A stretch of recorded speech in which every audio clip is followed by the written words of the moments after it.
ద్విచక్ర వాహనాలనే కాక అందులోని పెట్రోల్ని కూడా చోరీ చేస్తూ దొంగలు తమ చేతి వాటాన్ని ప్రదర్శిస్తున్నారు.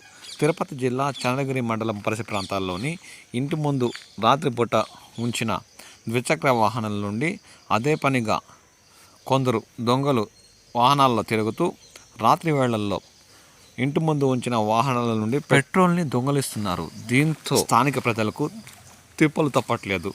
ద్విచక్ర వాహనాలనే కాక అందులోని పెట్రోల్ని కూడా దొంగలు చేతి వాటం చూపి ఇంధనం దొంగిలిస్తుండడంతో స్థానిక ప్రజలకు సమస్యలు తప్పడం లేదని వారు ఆపోతున్నారు. దీనిపై పోలీస్ శాఖ అధికారులు ప్రత్యేక దృష్టి సారించాలని వారు కోరుతున్నారు.